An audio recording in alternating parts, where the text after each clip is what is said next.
Voy a invitarlos a abrir sus Biblias en el Evangelio de Juan.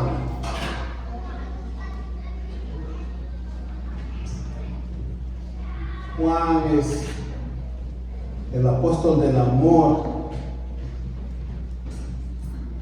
Es el segundo escritor más prolífico del Nuevo Testamento. Vamos a estar contemplando las profundidades de la mente de este apóstol y de las cosas que él dice en un pasaje majestuoso que contiene Juan, el Evangelio de Juan, en el capítulo 1. Solo vamos a leer los primeros 5 versículos. Lo vamos a leer al unísono todos. Juan Carlos, bienvenido. Estamos contentos de tenerte hoy. ¿Listos, hermanos? Todos al unísono. En el principio era el Verbo, y el Verbo era con Dios, y el Verbo era Dios. Este era en el principio con Dios. Todas las cosas por Él fueron hechas, y sin Él nada de lo que ha sido hecho fue hecho. En Él estaba la vida, y la vida era la luz de los hombres. La luz en las tinieblas resplandece, y las tinieblas no prevalecieron contra ella. Amén. Padre, gracias por la maravilla de tu palabra. Gracias por poder encontrarnos aquí frente a frente con tu palabra, y rogamos que tu Espíritu Santo hable a través del siervo que has puesto esta mañana. Gracias, mi Dios, en el nombre de Jesús. Amén. ¿Pueden sentarse, amados? Ya tenía 2 semanas de no estar acá, y cuando yo ando allá afuera, créanlo o no, pero me hace mucha falta estar aquí. Es un bonito lugar. Es no meramente el lugar, pero la relación que tengo con ustedes. Soy un pastor muy afortunado de tener hermanos que me aman en esta iglesia. El título del sermón hoy es el Verbo Divino. Esa sí está bien fácil. El Verbo Divino. Lo voy a decir una vez más y ya se les va a quedar. Se llama el Verbo Divino. Tuve que hacerle una enmienda a la introducción que había hecho, porque después me di cuenta que no quedaba tan bien como yo hubiera querido, y entonces usé los escritos del mismo Juan. El mismo apóstol Juan nos da la introducción esta mañana. Quiero decirles, hermanos, también que no se asombren. Ya tengo planeado que en los próximos días que vienen voy a hacer algo diferente que los asombre a ustedes. Es sorpresa. Ustedes van a quedarse preguntando, pero eso no es lo que normalmente hacemos. Por eso se los digo desde ahora, que se preparen, porque voy a hacer algo diferente. Fuera de serie, dicen, ¿no? Aquí está la introducción. El escritor del Apocalipsis da una descripción del Cristo en nuestro texto de Juan, capítulo 1. Esto es lo que él dice en el Apocalipsis. Me volví para ver de quién era la voz que me hablaba, y al volverme vi 7 candeleros de oro. En medio de los candelabros estaba alguien semejante al Hijo del Hombre, vestido con una túnica que le llegaba hasta los pies. Tomen nota de eso. No todo el mundo usa una túnica o usaba una túnica que llegaba hasta los pies. Solo personalidades importantes usaban esa túnica. Con una banda de oro a la altura del pecho. Eso menos todavía. Su cabellera lucía como la lana blanca, como la nieve, y sus ojos resplandecían como llama de fuego. Sus pies parecían bronce al rojo vivo en un horno, y su voz era tan fuerte como el estruendo de una catarata. En su mano derecha tenía 7 estrellas, y de su boca salía una aguda espada de 2 filos. Su rostro era como el sol cuando brilla en todo su esplendor. Al verlo, caí a sus pies como muerto. Eso dice Juan el apóstol. Pero él, poniendo su mano derecha sobre mí, me dijo: no tengas miedo. Me encanta, me encanta. Lo que hace este es un cuadro, es una fotografía de la persona de la que vamos a hablar en Juan capítulo 1. Nos hace ver, sin lugar a equivocarnos, de quién estamos hablando. Mantengan sus Biblias abiertas para que puedan ustedes disfrutar de este panorama que hemos preparado para hoy, de manera que en medio de un tiempo como el que estamos viviendo, donde hay mucho miedo, ustedes puedan estar confiados como un león. No me oyeron. Déjenme decirlo de otra manera. Mientras que allá afuera el mundo tiene terror, porque ustedes tienen que darse cuenta de que los bancos, los inversionistas están sumamente preocupados. La bolsa de valores ha dado unas caídas increíbles y gente ha perdido 50, 60, 100 millones de dólares en un día. Ellos están preocupados. Pero en Casa de Vida no es porque no tenemos dinero así.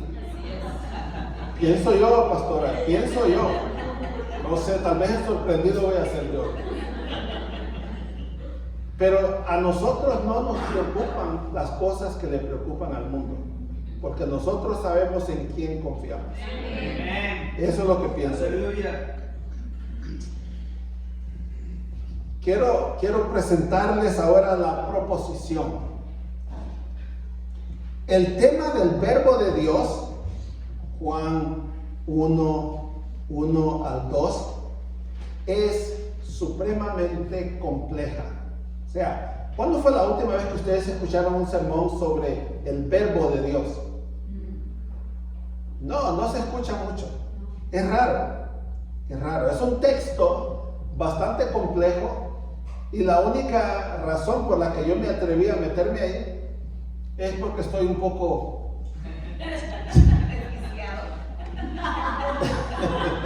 eso, o yo sé lo que me atengo, ¿no? Yo dije, aquí me quieren y entonces no me van a apedrear si cometo errores, ¿no? Es supremamente complejo y difícil para la mente humana, y mayormente para aquellos que no dominamos la compleja gramática griega. Pero aparte de eso, está el hecho de que el sujeto en consideración, y el sujeto es Jesucristo, o sea, el verbo, es 3 cosas: ilimitado, infinito, eterno y mucho más. Estamos hablando de nada menos que del dueño del universo. De Él estamos hablando. Lo que buscamos entonces es ampliar nuestro horizonte acerca de Él, conocerlo tanto como se pueda, porque decimos que conocemos a Jesús. Créanme, casi no lo conocemos. Necesitaríamos meternos profundamente en la palabra de Dios para conocer lo que ella revela. Si nosotros conociéramos a profundidad a Jesucristo, créanme, nuestra vida cambiaría radicalmente. Hay cosas que hacemos que no haríamos, y hay cosas que no hacemos que haríamos. conocerlo tanto como se pueda, para que nuestro servicio y adoración a Él sean tan completos y aceptables ante Él como sea posible. Este mensaje entonces comienza con la pregunta. Aquí voy. ¿Listos? La pregunta es: ¿quién es el Verbo? ¿Quién es el Verbo? O sea, nuestro Verbo. La palabra verbo se traduce al español como verbo, pero en otros idiomas se traduce de otra manera. Ya vamos para adelante con esto y ustedes van a ver a lo que me refiero. Entonces aquí está el primer punto. Hoy tengo 4 puntos y cuando termine con esos 4 puntos me siento. ¿Listos? El primero se llama definiendo al verbo. Definiendo al verbo.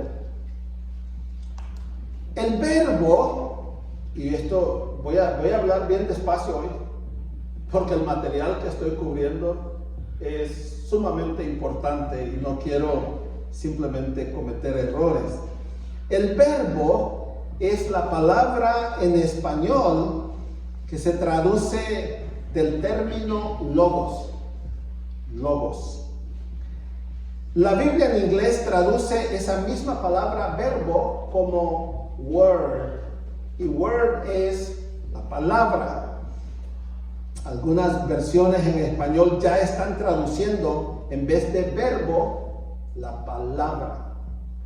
La palabra, es decir, el verbo es la palabra de Dios. Amén. Voy a decirlo otra vez más despacio. El verbo es la palabra de Dios. Logos, por lo tanto, se puede traducir, voy a decirlo despacio, aquí voy, se puede traducir discurso. Discurso. Imagínense, Jesucristo es el discurso acerca de Dios. La expresión divina. Jesucristo expresa a Dios.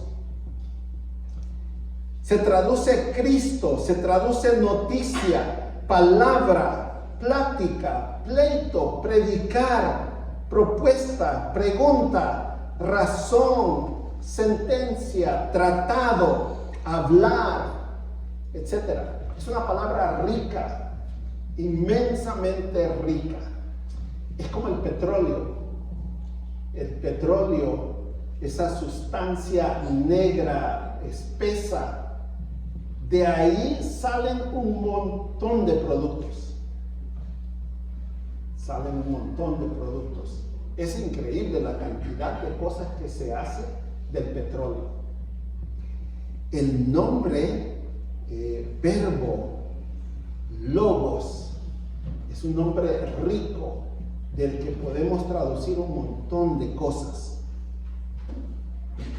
En otras palabras, Jesucristo es quien expresa a Dios. Jesucristo es quien explica a Dios. Jesucristo es quien comunica a Dios. Si alguna vez vamos a tener un retrato de Dios, lo vimos en Jesucristo. Dios ha sido invisible, incomprensible, hasta abstracto, han dicho algunos, etcétera, a la humanidad. La humanidad dice: no podemos ver a Dios y por lo tanto Dios no existe. Y entonces hemos tratado de explicarles: ustedes no pueden ver la energía eléctrica. ¿Existe o no? Dame tu mano, te lo voy a poner en uno de esos tomacorrientes. Especialmente el nuevo que tenemos ahí de 220. Se pone el pelo de punta.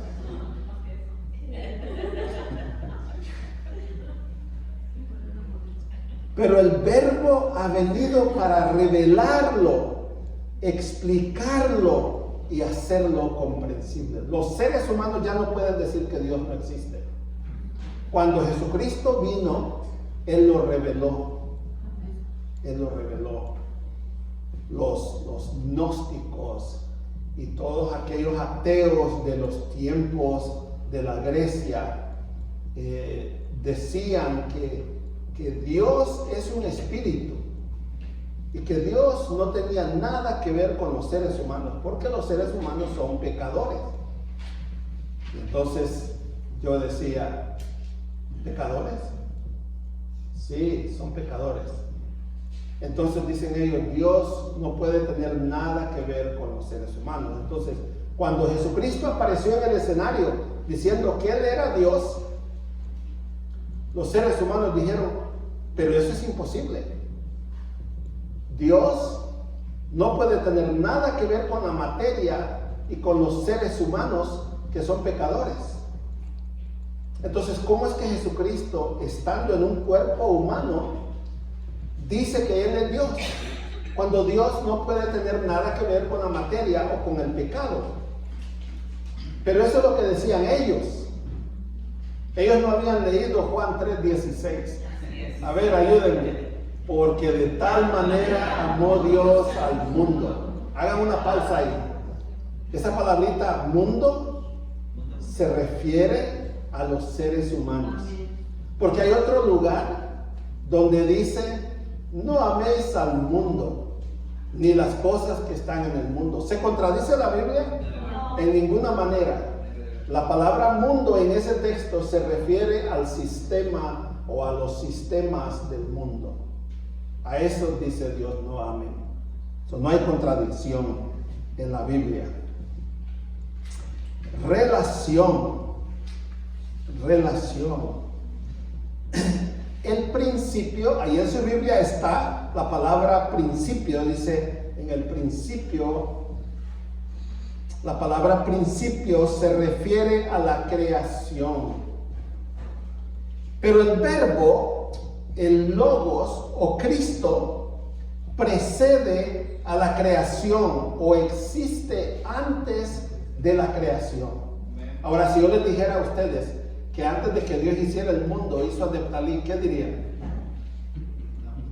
Eso es lo que yo pensé. Van a estar pensando un montón de cosas. No estoy tan viejo.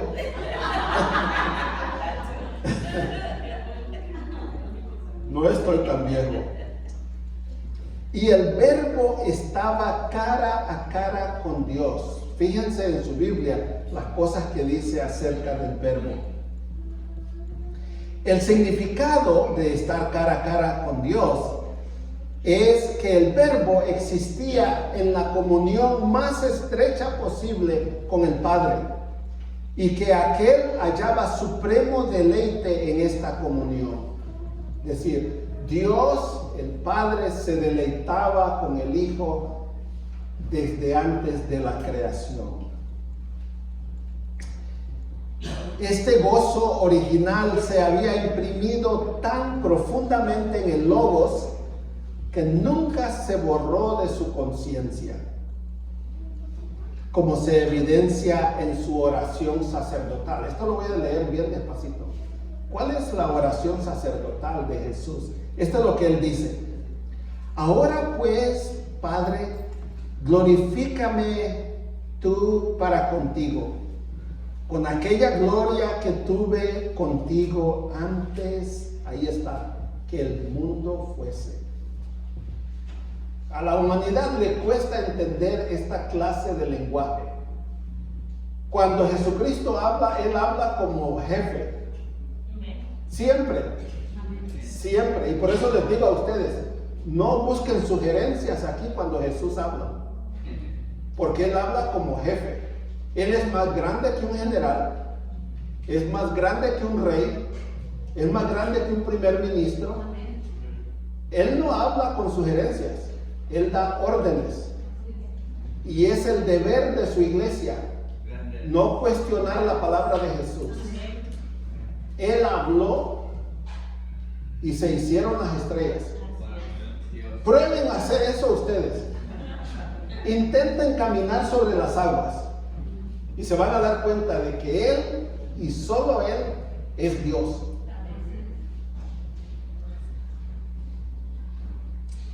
De este modo, la encarnación empieza a destacarse más claramente como una obra de infinita condescendencia e incomprensible amor. Nuestro Dios es grande, mucho más de lo que nosotros podemos entender, porque apenas miramos aquí sobre la tierra.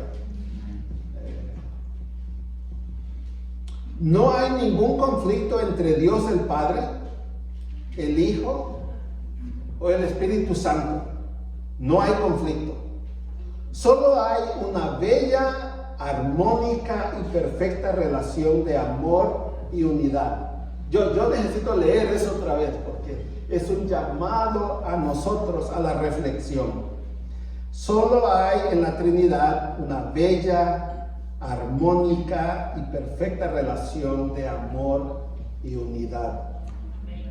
Dios quiere esta misma relación en su iglesia. Amén. Dios quiere esta misma relación en su iglesia. Ahora mismo está trabajando para hacer realidad esta relación armónica en su iglesia. Miren, el hecho de que Dios está trabajando para hacernos a nosotros uno, para muchos es una locura. Dice, ¿cómo va a lograr que su iglesia sea una si tiene gente de África, Asia, América Latina, Europa, etcétera? Toda esa gente es diferente, ¿verdad? Toda la gente es diferente. ¿Y cómo va a lograr Dios que piensen de la misma manera? Ya está hecho. Ya está hecho. Ya está hecho. Amén. Ya está hecho. La iglesia de Jesucristo es una. Solo hace falta que se reúna en el cielo. Ya es una. Ya es una. Está trabajando con ustedes y está trabajando conmigo. Todas las mañas con que vinimos, el Señor las está quitando. Él tiene un detergente buenísimo que puede quitar todo eso. Algunos es más fácil limpiarlos que a otros. Algunos todavía se aferran a sus mañas o todavía tenemos aquello que Dios no quiere. Él sabe cómo hacer eso. Él sabe cómo hacer eso.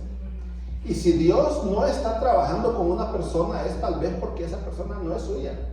Porque la palabra de Dios es clara cuando dice, y si alguno no tiene el Espíritu de Cristo, no es de Él. No es de Él. Pero a los suyos los está limpiando, los está perfeccionando, porque los ha llamado a vivir en el cielo con Él. Pero al mismo tiempo, el Satanás trabaja para destruir esa relación armónica en la iglesia.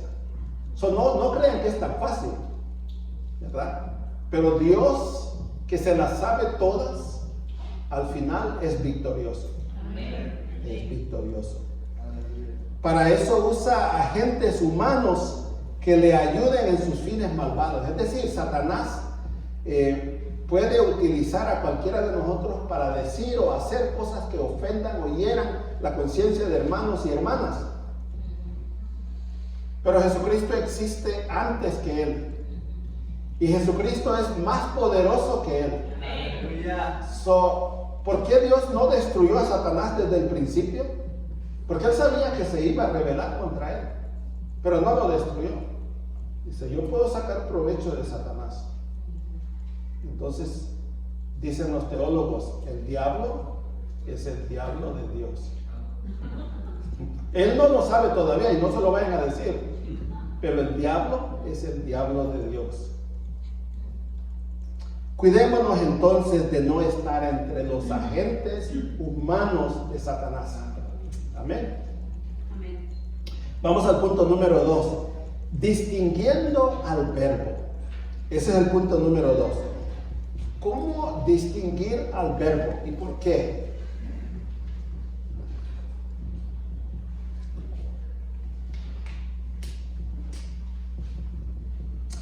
Es necesario distinguirlo de la creación. Es el verbo y es la creación. Cuando ustedes se vean en el espejo la próxima vez y digan, qué chulada de maíz prieto, sepan ustedes que la gloria es para el Señor, quien hizo esa chulada. Fue Él. Fue Él. Todas las cosas por Él fueron hechas. Y sin Él ni una sola cosa de lo que existe llegó a ser. Ni una sola cosa.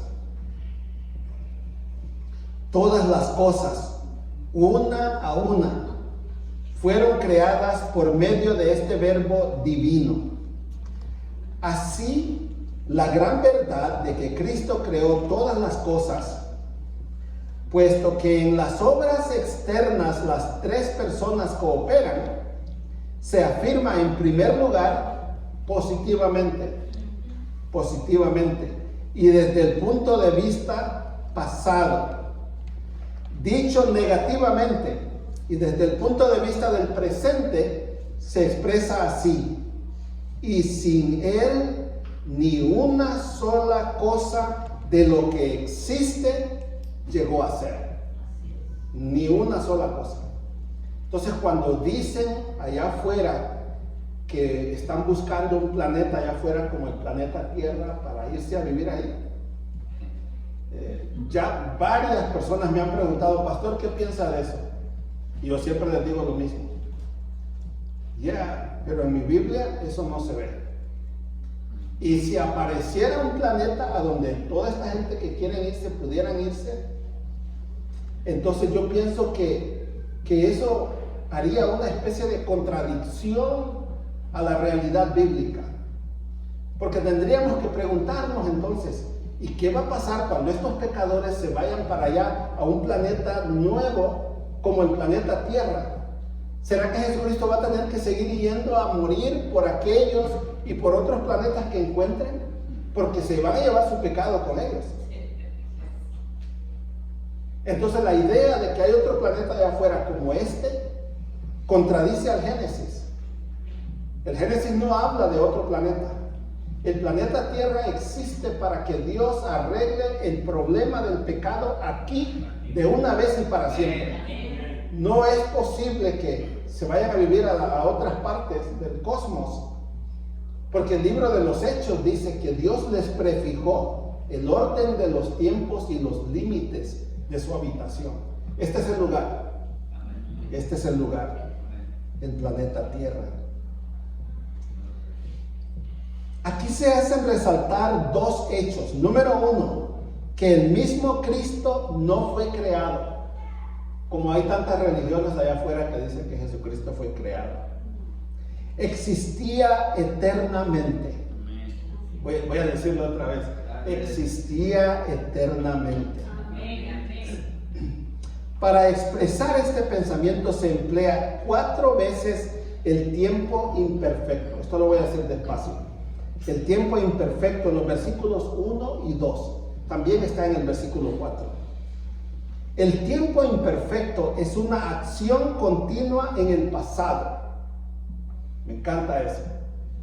Es una acción continua en el pasado.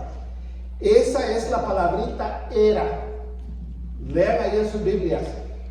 En el principio era el verbo, y el verbo era Dios, o con Dios, y el verbo era Dios, ¿verdad? Ahí está, esa palabrita era. En español tenemos que leerla es. Eso de era se tradujo de español, pero en el griego es tiempo presente. Entonces, es. En el principio es el verbo. Y el verbo, porque él no tiene comienzo de vida, ¿verdad? Entonces tenemos que leerlo es. Sigue siendo la misma realidad. 2, que todas las cosas contempladas una a una, sin ninguna excepción, fueron creadas por él. Amen y respeten a todos los seres humanos, porque todos los seres humanos fueron creados por Jesucristo. Y si ustedes se preguntan, pero ¿por qué creó a este tan alto? ¿Por qué creó al otro tan chaparrito? ¿Por qué? Eso no les compete a ustedes ni a mí. Cada ser humano en este mundo fue creado por Jesucristo y tiene un propósito para cada persona. Entonces amemos a todos los seres humanos. amémoslos a todos los seres humanos. Colosenses 1:16, la Nueva Traducción Viviente lo pone así: porque por medio de él Dios creó todo lo que existe en los lugares celestiales y en la tierra. Hizo las cosas que podemos ver y las que no podemos ver, tales como tronos, reinos, gobernantes y autoridades del mundo invisible. Todo fue creado por medio de él y para él. Esto se pone mejor cada vez. Se pone mejor cada vez. Creo que tenemos que admitir que conocemos poco a nuestro Señor Jesucristo. Cuando los discípulos lo vieron que se fue para el cielo, se quedaron con la boca abierta. Nunca habían visto un hombre volar. Y él elevó el vuelo, llegó hasta las nubes lo cubrieron y no lo vieron más. Y todavía no podían cerrar la boca. Tenemos que ver, hay un comercial que están enseñando ahorita de estos carros, de estas trucks, y la gente se queda cuando ven las cosas que el truck puede hacer. Los discípulos estaban anonadados. Entonces Dios manda un ángel que les diga: ok, ya, tienen que saber que este Jesús que se fue para el cielo, así como lo vieron irse, va a volver. Va a volver. Va a volver. Se cuenta la historia de un joven que trabajaba debajo de un carro. Me hizo pensar en eso porque muchos de nosotros hicimos eso no sé cuántas veces, ¿no? Trabajando debajo de un carro, buscándole el mal que tenía. Él tenía un carro Ford modelo T y estaba teniendo problemas para hacerlo arrancar. No tenía éxito con eso. Después de un largo rato, un elegante automóvil se detuvo junto a él. Un caballero bien vestido, dice, se bajó, fue hacia el joven y, observando la dificultad, le dijo que hiciera un pequeño ajuste en la regulación del motor. Con marcada incredulidad, o sea, él miraba a ese hombre elegante, bien vestido, y el hombre le estaba diciendo a él que hiciera esto y lo otro en el carro. ¿Él qué puede saber de mecánica? Él sabe de oficina y de computadoras, pero ¿qué puede saber de mecánica? Sin embargo, dice, obedeció la instrucción. Ahora, le dijo el caballero, enciende tu carro. Le da la vuelta a la llave y aquí está. El Ford arrancó de inmediato. Sorprendido el muchacho de que aquel caballero supiera de mecánica, le preguntó quién era. Tranquilamente aquel hombre le respondió: me llamo Henry Ford. Yo inventé, le dice, este automóvil y conozco a fondo su mecánica. Wow. La humanidad que vive en el planeta Tierra, ¿esos son ustedes? Bueno, somos nosotros. No conoce la mecánica o funcionamiento de este bello planeta, razón por la cual estamos teniendo serios problemas entendiendo las disfunciones que lo aquejan. Solo el que lo creó y tiene control de él puede hacer que su funcionamiento vuelva a la normalidad. Pero si un solo virus puede causar un paro en las actividades de todo el planeta, ¿cómo enfrentamos males mayores? Porque vienen males mayores. La humanidad necesita entonces llamar al Creador, reconociendo que aquí no tenemos control de este planeta. realmente está claro que no tenemos control del planeta. He visto varios de esos barcos turistas que andan allá afuera con gente contaminada con ese virus y ahora no quieren que los barcos atraquen porque tienen miedo que van a contaminar a más gente. Digo, pero esa no es una solución. Esta pobre gente necesita ayuda. ¿Qué pasó con sus científicos, con sus técnicos, con sus conocedores? Ellos están... La verdad es que no saben. Eso me lleva a mi tercer punto. El verbo, fuente de vida. Déjenme decir esto de otra manera. El logos es la fuente de la vida. Aquellos hombres que están listos para enfrentarse con Jesucristo, cuando Jesucristo venga para instalar su reino milenario en la tierra, dicen que están listos con sus cohetes, con sus misiles, con sus armamentos modernos. Pero un predicador dice, él solo tiene que decir, caigan muertos y van a caer muertos. Ni siquiera va a haber una batalla. El poder de él está en su boca. El libro de Apocalipsis lo describe así. Dice, y vi, y en la boca del Cristo había una espada de 2 filos. Eso quiere decir, la palabra de Dios está en la boca de Jesucristo. Y así como el Padre hace, Él también. Wow. El verbo, fuente de vida. La palabra vida, debemos estar contentos cada vez que oímos esa palabra. La palabra vida es la palabra griega zoe, con Z, zoe, quiere decir vida. En el griego clásico se refería a la calidad, vida, compartida por humanos, animales y plantas. De eso hablaban ellos. Pero la vida va mucho más allá. Va mucho más allá. Tenemos que considerar entonces la fuente de la vida. Ahorita, si se fijan bien, ustedes son gente bien moderna, andan acelerados, no se fijan, pero ahorita andan todos los animalitos allá afuera en parejitas. Se miran tan chulos.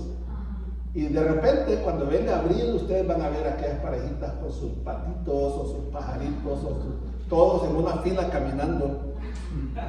Porque este es el tiempo en que la naturaleza se reproduce, ¿no?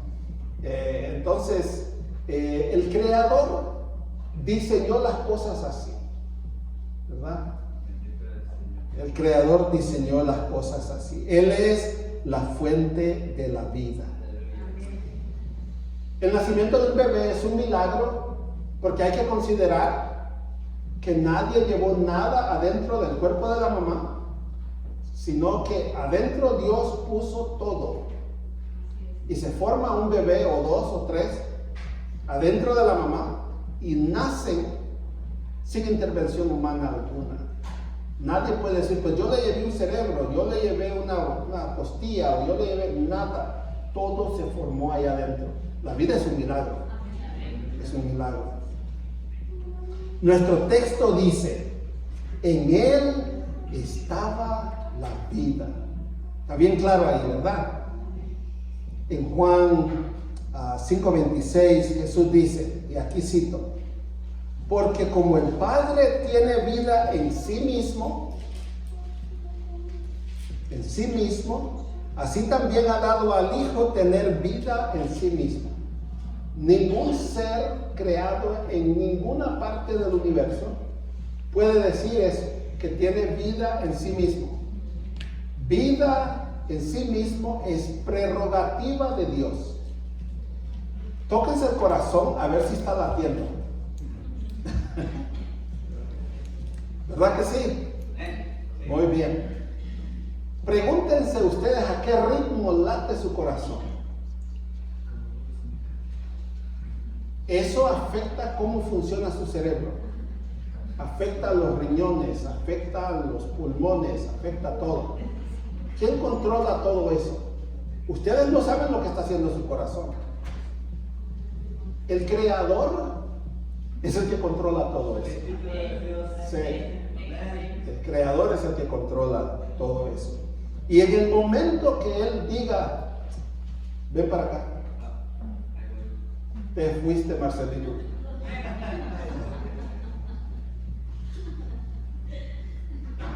El tema de la vida no parece tan importante hasta que algo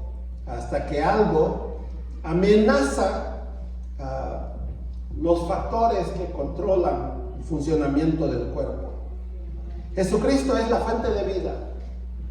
Él y solamente Él. Hay una persona que está experimentando un cáncer por todo su cuerpo. Y a mí me han pedido que ore por esta persona.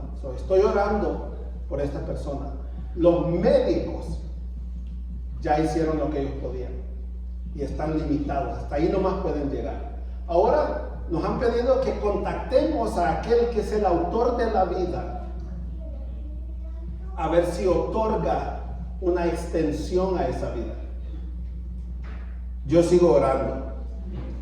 Es decir, no solo vive, pero imparte vida. Es el único en el cosmos. Sí, yo sé que ustedes saben acerca de curanderos, de brujos, de espiritistas, etcétera, etcétera. No se dejen engañar. Hay uno solo que puede otorgar vida, y si Él dice que no, es no. Hasta los brujos se mueren, sepan eso.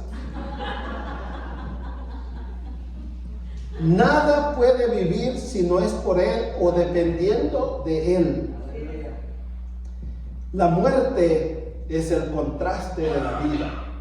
Es la muerte o la vida.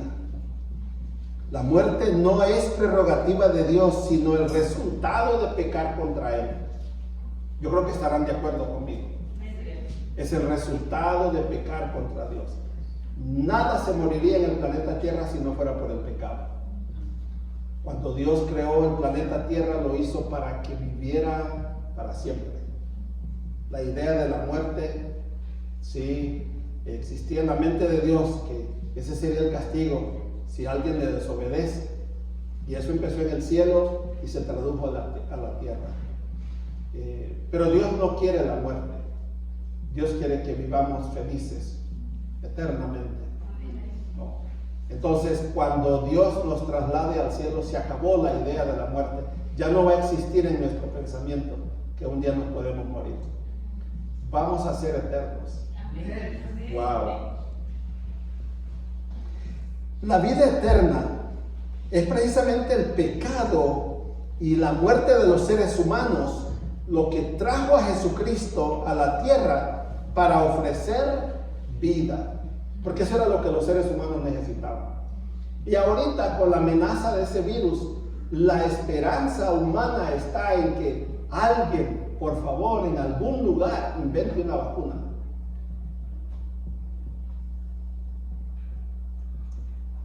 Es en un mundo de enfermedad, luto y muerte donde brilla más grandemente el tema de la vida. Es lo que dice Jesús en Juan 10, 27 al 28. Dice: mis ovejas oyen mi voz y yo las conozco y me siguen y yo les doy, ahí está la palabra otra vez, vida eterna. Vida eterna. Y no perecerán jamás, ni nadie las arrebatará de mi mano. Jesús es el único en el cosmos. Debo de decirlo más despacio, ¿verdad? Jesús es el único en el cosmos que nos puede dar vida. Razón por la cual no tiene sentido que tantas personas están buscando otra fuente de vida que no existe. Aparte de Él, no hay vida. No hay vida. Ya se habla, oigan esto, ya se habla de residencias, de hoteles, viajes, vacaciones a la luna, como una opción a la tierra. Aquí en la tierra las cosas se están poniendo color de hormiga, de las rojas. Pero Jesús sigue siendo el único que puede dar vida en abundancia. Sí, que se vayan a la luna, si ellos pueden, ¿verdad? Porque ya están preparándose para eso. Sería interesante el resultado de eso. Finalmente, el verbo como fuente de luz. El verbo como fuente de luz. Yo soy la luz. Es una frase bíblica bien conocida. Tanto Jesús como sus fieles seguidores han adoptado la misión de ser luz en las tinieblas. Esa palabra luz es tanto luz física como luz en el sentido de iluminación mental, de la verdad en contraste con la mentira. La luz es la verdad. Las famosas palabras de Jesús: yo soy la luz del mundo. El que me sigue no andará en tinieblas, sino que tendrá la luz de la vida. Juan escribe en el verso 5 de nuestro texto: la luz en las tinieblas resplandece. Hay un hermano que era bien famoso, ya se fue para el cielo, allá vive ahora, cambió de dirección. Pero él escribió en un libro, entre otras cosas, dice: ¿a dónde van las tinieblas cuando se enciende la luz? Yo dije, es una buena pregunta. Después me doy cuenta que hay un montón de gente que está haciendo la misma pregunta. ¿A dónde se van las tinieblas cuando se enciende la luz? Y las explicaciones que se han dado sobre eso para mí no satisfacen. No van profundamente al asunto para que podamos tener una buena idea. ¿Qué pasa cuando se enciende la luz? ¿A dónde van las tinieblas? No. Dicen que la razón por la que nosotros mandamos una sombra, y yo no sé dónde está la sombra mía ahorita, depende de la luz. La razón por la que nosotros tenemos una sombra es porque hay una luz, porque en las tinieblas no tenemos sombra. Dios es luz y Dios no tiene sombra. Ajá. ¿Y por qué no tiene sombra? Porque no hay ni una onza de tinieblas en él. No hay ni una onza. Él es la luz. Miren, en el cielo no vamos a necesitar del sol. Cuando Jesucristo le apareció al apóstol Pablo, su resplandor superaba la del sol. No necesitamos sol, solo necesitamos la presencia de Jesús. Y Él va a estar con nosotros todo el tiempo. Entonces, esta cosa de la luz para Dios es grande. Es grande. Porque las tinieblas representan al pecado y todo lo malo. No estoy diciendo que las tinieblas son todo malo, porque a veces necesitamos tinieblas cuando vamos a hacer nuestro descanso. Necesitamos tinieblas. Hay algunos de ustedes que pueden dormir con luz, hay otros que no. Pero mayormente apagamos la luz para ir a dormir. Algunos de ustedes porque tienen miedo a las tinieblas.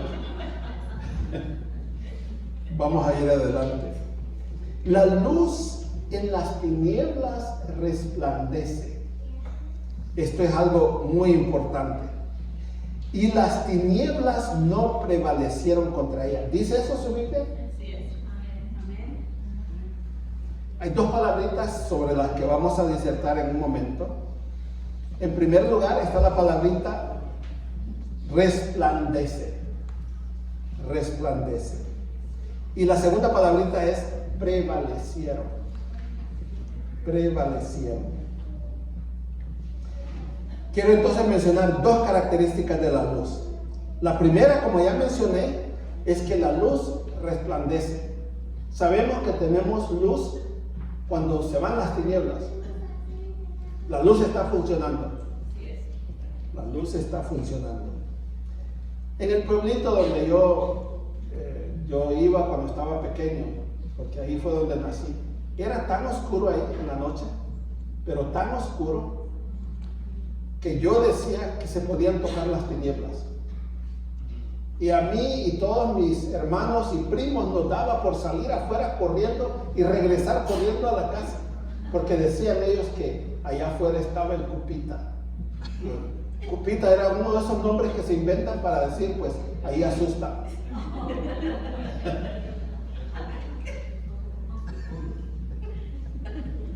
Yo iba siempre a visitar a este pueblo con toda la familia, porque ahí era donde se reunía toda la familia, pero a mí me gustaba ir de día.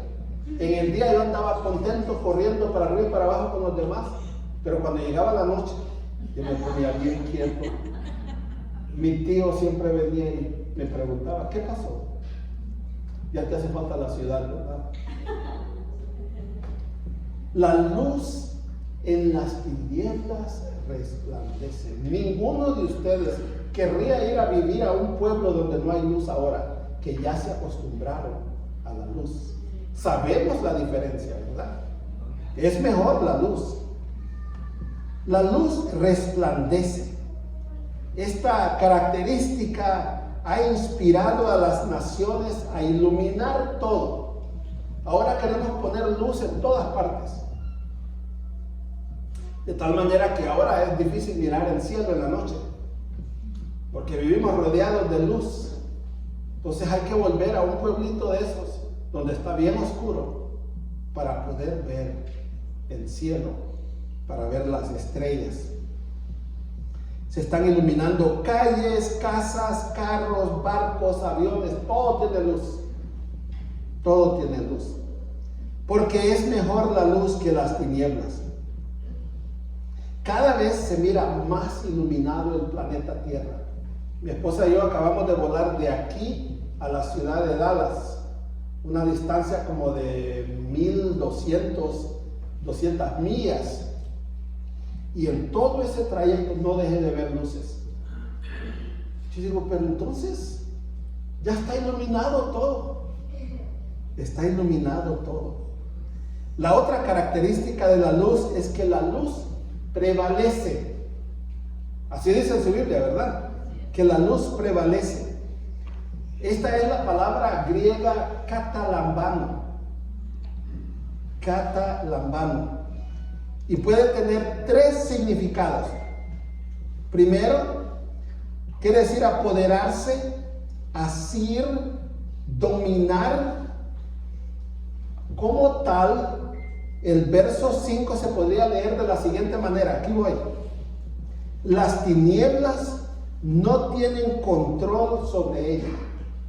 Las tinieblas no tienen control sobre ella, o sea, sobre la luz.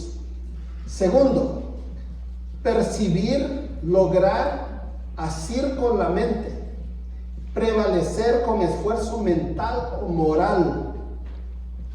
Entonces podría leerse, las tinieblas no la entienden. Voy a decir eso otra vez, porque algunas versiones modernas ya traducen así. Las tinieblas no la entienden, o no entienden a la luz. Es la relación de la luz con las tinieblas. ¿Quién gana? ¿Quién gobierna? Yo digo que la luz. Y tercero, apagar, extinguir, matar la luz extinguiéndola. Las tinieblas nunca podrán extinguirlas. La luz y las tinieblas son esencialmente antagónicas, es decir, son enemigas. Son enemigas. Donde vive una no puede vivir la otra. No se puede tener luz en el cuarto y al mismo tiempo tinieblas. Dios, que creó la luz, hizo que la luz fuera más fuerte, victoriosa, y le dio a los hombres la capacidad de reproducirla, y realmente la hemos reproducido. Nos cuesta, porque una casa donde no hay energía eléctrica, es más barata la vida que en una casa donde hay energía eléctrica. A una señora en la capital de Honduras le llegó una cuenta como de 86,000 lempiras. Era una cantidad exagerada. Y los medios de prensa que se enteraron de eso dijeron, eso es un abuso de esta compañía. Y se regó la noticia por todo el país, lo que la compañía eléctrica le está haciendo a esta pobre señora. ¿Y saben cómo se gana la vida ella? Haciendo tortillas. Y ella no se inmutó para nada, dice. Bueno, dice, solo tengo que hacer bastantes. Solo tengo que hacer bastantes tortillas para pagar esa cuenta. Le va a tomar bastante tiempo. Las tinieblas nunca podrán extinguirla. La luz y las tinieblas son adversarias. El cristiano entonces debe gozarse en saber que la luz es más fuerte que las tinieblas y que prevalecerán sobre ellas para siempre. Para siempre. Ya voy a terminar. Jesús es el verbo divino en el cual tenemos nuestra esperanza. ¿Verdad, hermanos? En Él tenemos nuestra esperanza. Su luz brilla más que el sol. Cualquier otra luz no es más que una vela o un candil en el viento. Cualquier otra luz. Yo he estado en hospitales para hablar con personas que se están muriendo. No es mi tema favorito, pero he estado ahí cuando personas están por perder la vida, porque su vida está como una vela o un candil en el viento.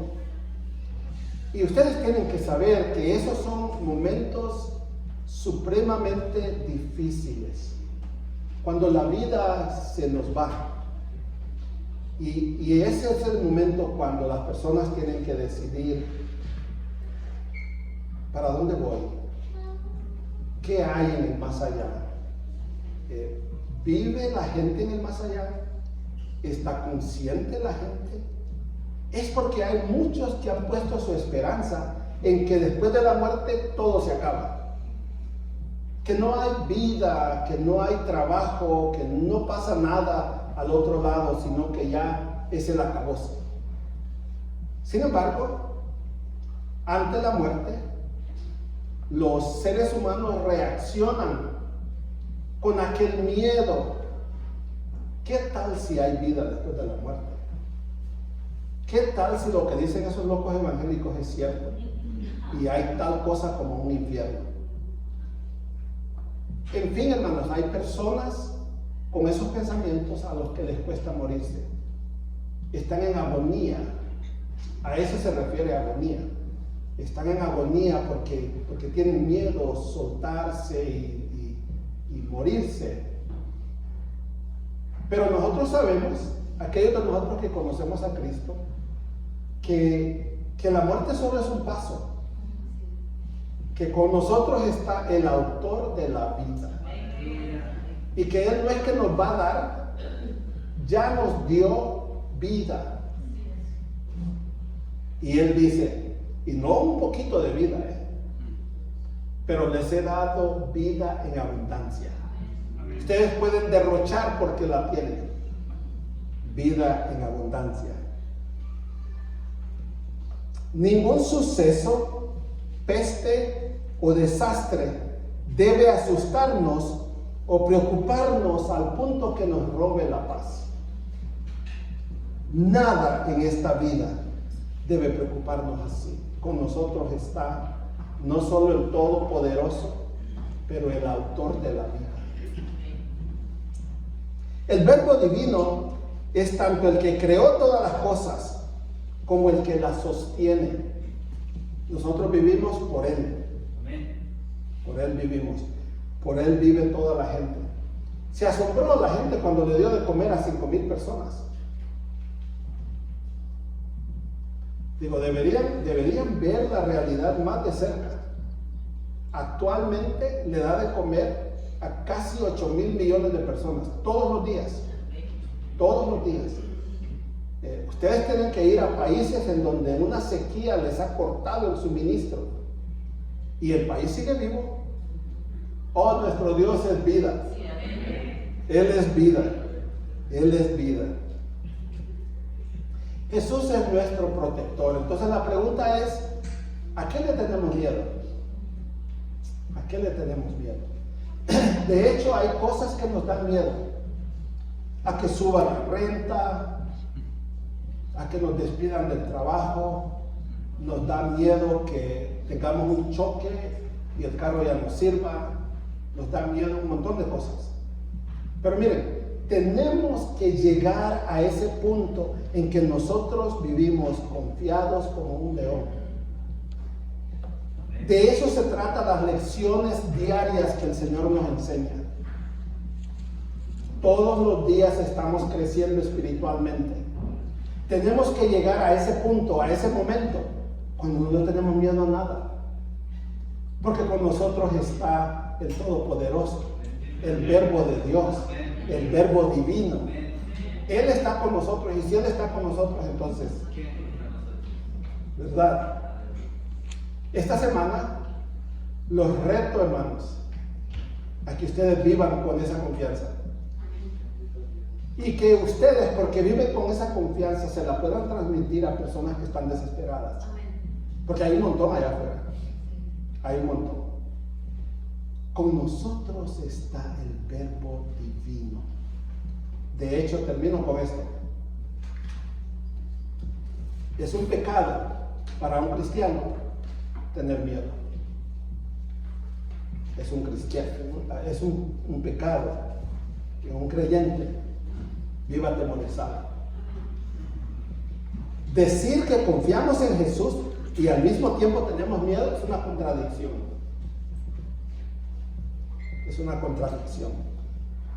Nosotros queremos conseguir que Casa de Vida tenga tanta fuerza en su fe que se la transmita a las generaciones que vienen. Miren, es un reto grande, pero tenemos que alcanzar esa meta. Vienen cosas tremendas para este mundo. Todo eso está escrito aquí. Vienen cosas tremendas. El Apocalipsis habla de un terremoto tan grande que no va a quedar ciudad en pie. Nunca hemos visto un terremoto así. Y está en el futuro todavía. Yo digo que no vamos a estar aquí en la tierra para eso. Pero nosotros tenemos que desarrollar nuestra fe. Porque nuestro Creador es tan grande. Él se merece que confiemos en Él. De esa manera. De esa manera. Pongámonos de pie.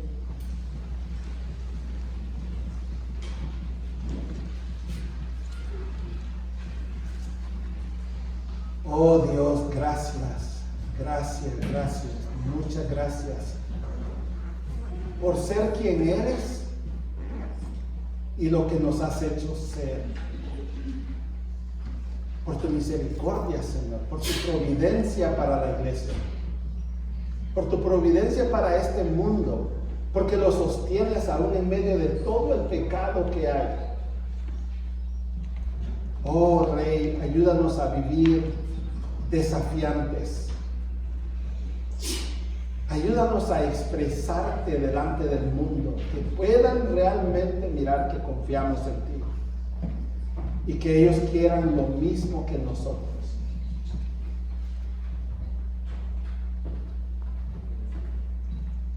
Voy a orar porque tenemos algunas necesidades por las que vamos a estar orando. Queremos orar por sanidad. Ese virus está haciendo estragos en muchas partes del mundo. Vamos a orar por eso. Hay una persona que acabo de enterarme que tiene cáncer, un cáncer bien avanzado. Yo estoy tratando de ponerme al día con mis notas, todas las personas que me han pedido que ore por ellos. Vamos a orar por Génesis, que está en el hospital ahora mismo. Y queremos orar, hermanos, por armonía en nuestra iglesia. Queremos orar porque Casa de Vida no solamente predique la palabra, pero que la viva también. Necesitamos el poder de Jesús para hacer eso. Queremos orar, hermanos, por los gobernantes, especialmente de Estados Unidos y de nuestros países hispanos.